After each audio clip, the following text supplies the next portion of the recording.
Good morning, Saints. I'm Michael Preiner. And I'm Noah Lynn. And this is SFHS Today. In world news, according to NBC, on Thursday, China accused the U.S. of escalating tensions over the downing of China's surveillance balloon, with the warning that it could send relations between the two largest economies into a tailspin. In national news, a shooting occurred at Michigan State University. The gunman wounded 5 and killed 3 before ending his own life after police caught up to him. In school news, reporters Carter and Cam finished their 3-part drug awareness story with an inside look at the damages that drug abuse causes families and how one SFHS family created a legacy of awareness after the death of their son. Please be advised that this story contains emotional content related to drug abuse.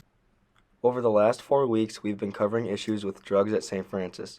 This week, we got an emotional interview with Sherry Schmaus, someone that knows the cost of addiction firsthand. Hi, we're here to talk about Jake, my son, who died of an overdose in 2013. He was a student here at St. Francis. He had everything going for him. He was on the honor roll. He was an athlete. He just had lots of friends. The teachers loved him, and people drew to Jake. He just had that personality that you would never, ever think that he'd ever try drugs, because he knew better, you know. But drugs doesn't discriminate. It can happen to anybody. Exactly. So tell us about your journey. We found out Jake was doing heroin or drugs in the fall of 2012, and it was devastating. Our life was turned upside down. What happened was he had an overdose, at which that died. We did not know it was an overdose. He was having an attack one night. He couldn't breathe. So we called the ambulance. He got to the hospital. He was in intensive care for a couple of days, and I asked him, Jake, have you taken anything? You know what I mean? You have to tell us so we can help you. He denied it, of course. Then he got into a regular room, and he started throwing up, and actually he was having withdrawals. Okay. And at that time, I hadn't left his side till that day before this to go get some sports magazines. And my other son, Josh, called me and said, Mom, you gotta get back up there. Jake is addicted to heroin. So I got up there. I held his hand through all the withdrawals. I spent the nights. Right after that, he wanted help. So he had to stay at Unity inpatient for 10 days, and they recommended outpatient for him.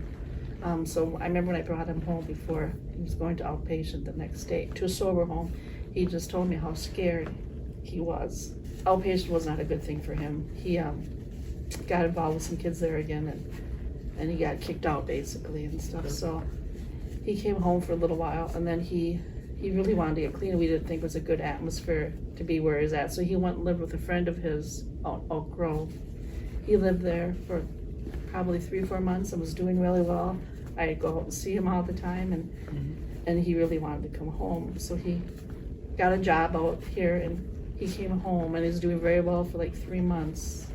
And then something happened. I think a trigger happened, and he tried one last time, and my husband found him dead one morning, and they had to do CPR on him, and that's something John has to live with every day. Is there anything else you'd like to add? I just would like to say, if anybody knows anybody that is using and needs help, please tell somebody. Let a parent, a teacher, or somebody at the church, coach, anybody. Just tell somebody so they can get help.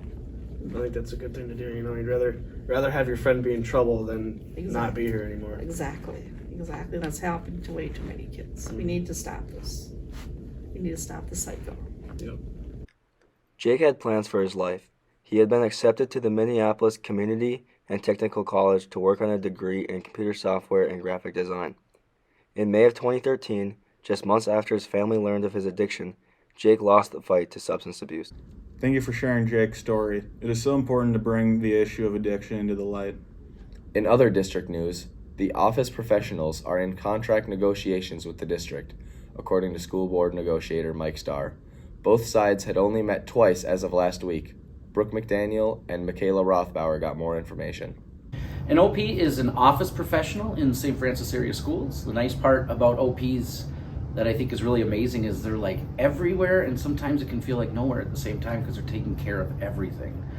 So when you walk into the entryway in any of our schools in St. Francis, the first people you meet and the first people that greet you at the door are office professionals. But there's also office professionals that are behind the scenes, connecting dots that we take for granted to make things different, make different things happen, such as different events or activities that our students are working through. I am in charge of the scholarship program here at the high school. I also do transcripts, enrollments, pretty much any questions students have, scheduling appointments. What is this school board meeting on the 27th about?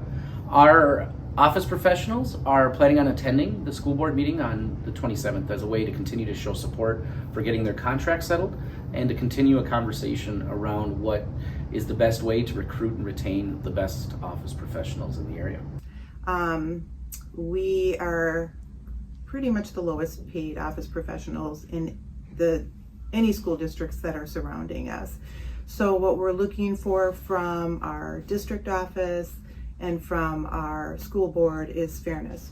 We would like them to come up to where other districts are at, so we can feel like, we are in line with other schools and, for value reasons, that type of thing. And then is there anything else you'd like to add? It has been a really awesome experience on behalf of our office professionals to be able to get out and talk some more about what their job looks like, not just with folks in the schools, but when they go out into the community. We're really proud of office professionals, and I hope that as we look to move forward, we really get a chance to see the office professionals in many different ways. So as office professionals, what we're really looking for is fairness. We'll keep up with this story as negotiations unfold. In activities news, our knowledgeable team had a competitive season. Reporter Josh Spartz got the scoop. Tell us a bit about Knowledgeable. Knowledgeable is essentially Jeopardy with teams. So Knowledgeable is basic just trivia. They work as teams to answer as many questions as they can in any given round. So like every now and then we practice with written rounds. Like we get pieces of paper and we just do a bunch of different questions, like just about a bunch of different topics in general. Our competitions have one written round, which is like 45 multiple choice questions. They work as a group of 5 to try to answer as many correct as possible. After that round, we have 3 oral rounds, which are 45 questions that they compete against teams from other schools in like a buzzer style fashion where they just try to use as many questions as they can correct. You just go talk about stuff, learn stuff from other people. When I talk to kids about Knowledgeable, that they don't feel like they're good enough for it or they don't know enough, but really it's more about working as a group of 4 in any given round to try to just reason your way through the questions. So you don't need to feel like you know everything going in because you've got people to bounce ideas off of. Now let's head it over to sports. What's happening, Saints? I'm Easton Johnson. And I'm Alex Sandstrom. And this is Sports.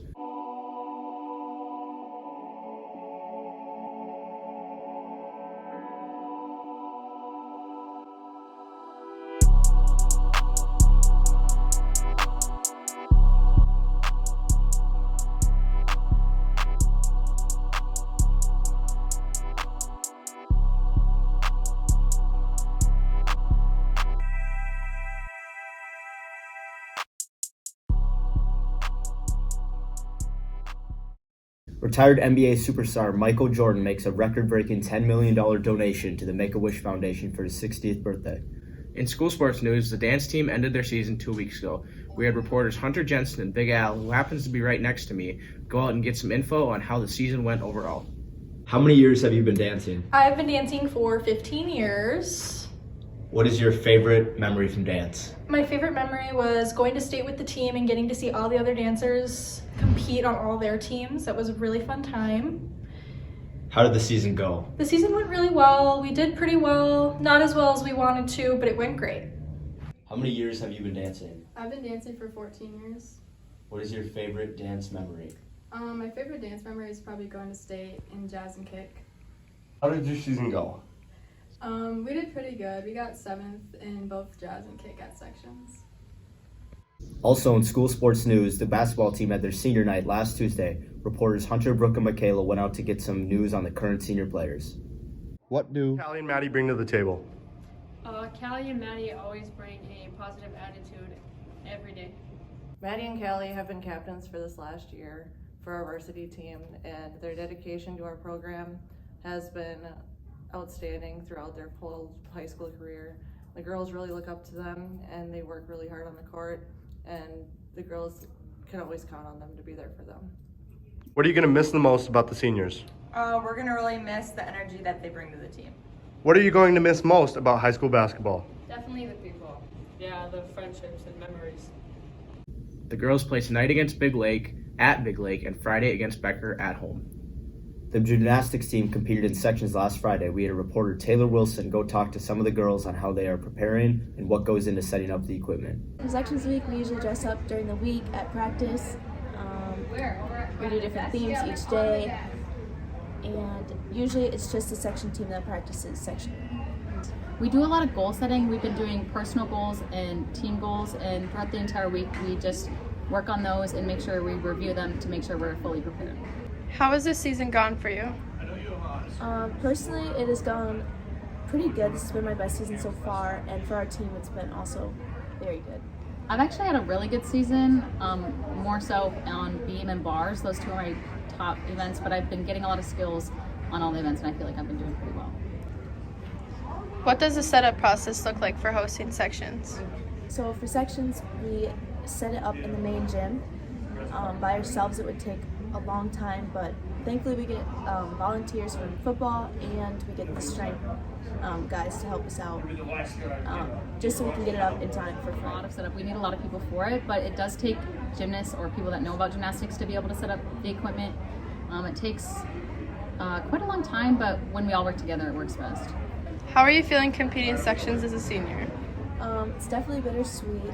I'm really excited, and I know our team is really prepared for it, and I hope it just ends on a good note. It's kind of bittersweet. I'm kind of sad that it's coming to a close, but I'm actually really excited and I feel pretty confident. Upcoming sports this week include the boys basketball team playing at Becker on Thursday. The boys hockey team wrapped up their season on Saturday. Wish them the best of luck in sections.